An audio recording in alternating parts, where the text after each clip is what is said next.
ہم کسی سے بھی نہیں پوچھ سکتے تھے کہ وہ کہاں ہے۔ ایک دن وہ گھر آیا اور آ کر سو گیا۔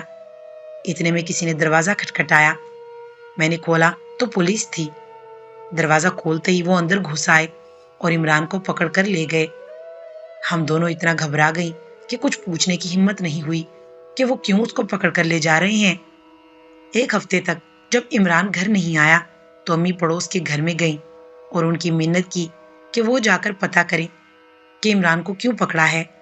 آج کل پولیس کے چکروں میں کون پڑتا ہے۔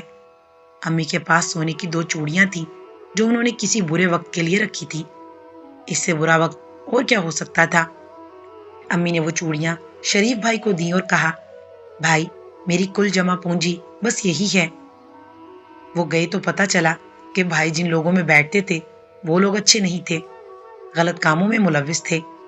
شریف بھائی ایک اچھے انسان تھے۔ انہوں نے امی کی مدد فی سبیل اللہ کرنے کا فیصلہ کیا اور ایک اچھا وکیل کر کے بھائی کی ضمانت کروا دی۔ عمران اب اپنے کیے پر بہت شرمندہ تھا۔ وہ امی اور مجھ سے معافیاں مانگ رہا تھا کہ وہ اپنے گھر کی ذمہ داریوں سے بھٹک گیا تھا۔ اب اس نے ایک اچھا انسان بننے کا وعدہ کیا تھا۔ ہمارے کہنے پر اس نے ان برے لوگوں کے بارے میں ساری معلومات پولیس کو دے دی تھی۔ پولیس نے ان کے اڈوں پر چھاپے مار کر بہت سے لوگوں کو پکڑ لیا تھا۔ ہم بھائی کو ان لوگوں کے ڈر سے گھر سے باہر نہیں نکالتے تھے۔ سودا سلف پہلے بھی ہم ہی لاتے تھے۔ ایک دن میرے رشتے کے لیے کچھ لوگ آئے۔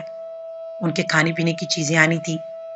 امی ان کے پاس سے نہیں جا سکتی تھی اور میں اس لیے نہیں جا سکتی تھی کہ وہ کیا سوچیں گے کہ بھائی کے ہوتے ہوئے میں جا رہی ہوں۔ عمران نے کہا کہ مجھے پیسے دو، میں لا کر دیتا ہوں۔ امی نے پیسے دیے اور کہا کہ سامنے والی بیکری سے لے آنا۔ عمران چلا گیا، مگر وہ وقت ہماری بدقسمتی کا تھا کہ وہ لوگ اس کے انتظار میں تھے، یا انہوں نے اسے دیکھ لیا تھا کہ گولیوں کی بوچھاڑ کر دی۔ مہمان بھی انتظار کر کے چلے گئے۔ امی نے جائے نماز بچھائی اور اللہ سے دعا کرنے لگی۔ میں نے باہر گلی میں لوگوں کا شور سنا تو میرا دل بھی ڈر گیا، مگر میں نے بھی امی سے کچھ کہنا مناسب نہیں سمجھا کہ اتنے میں دروازے پر دستک ہوئی۔ امی نے ڈرتے دل کے ساتھ دروازہ کھولا تو کسی نے کہا کہ گلی کے کونے پر تمہارا بیٹا بھی ہوش پڑا ہے۔ امی اور میں بھاگتے ہوئے گئے تو وہ زخمی حالت میں پڑا تھا۔ کوئی اس کو اٹھا کر اسپتال نہیں لے جا رہا تھا۔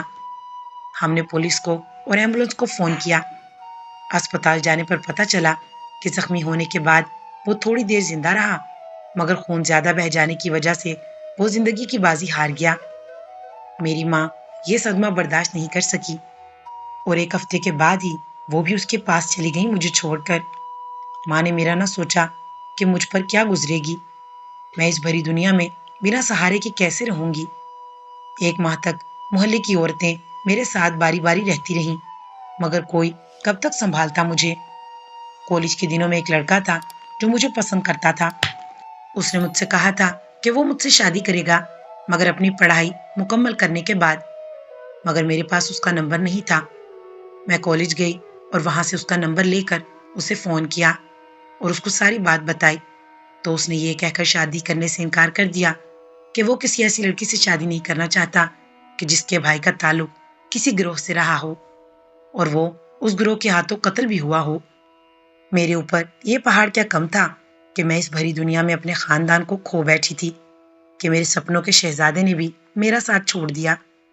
پھر میں اپنی ایک بہت ہی گہری دوست رقیہ کے گھر گئی کہ شاید اس کے گھر میں مجھے پناہ مل جائے، مگر اس کے گھر والوں نے بھی انکار کر دیا۔ اس کے ایک ماموں نے کہا کہ دارالمان میں چلی جاؤ، وہاں تمہیں چھت مل جائے گی۔ اس جگہ کے بارے میں بہت سی باتیں سنی ہوئی تھی، مگر مجھے یہاں آپ جیسی مہربان اور ہمدرد دوست مل گئی۔ اس کی کہانی سن کر مجھے اس سے اور بھی ہمدردی ہونے لگی۔ ایک دن مجھے لینے میرا بھائی شہریار آیا اور مجھ سے پوچھنے لگا کہ کیا یہاں کوئی رابعہ نام کی لڑکی بھی آئی ہے۔ میں نے پوچھا کیا تم اسے جانتے ہو؟ اس نے مجھے بتایا کہ وہ اور رابعہ ایک ہی کالج میں پڑھتے تھے۔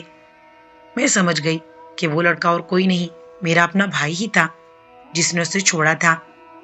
میں نے کہا کہ بھائی وہ اب بھی تم سے ہی پیار کرتی ہے، تم اس سے شادی کر لو، مگر وہ بولا کہ نہیں، میں ایسی لڑکی سے شادی نہیں کر سکتا جو دارالمان میں رہتی ہو۔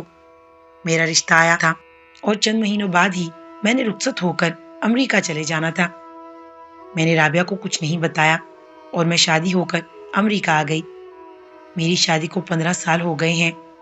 میں اپنے شوہر اور بچوں کے ساتھ بہت خوش ہوں، مگر مجھے جب بھی رابعہ کا خیال آتا ہے، میں نے بھائی سے کہا کہ مجھے دارالمان سے پتہ کر کے اس کے بارے میں بتاؤ، مگر اس نے مجھے کبھی کچھ نہیں بتایا۔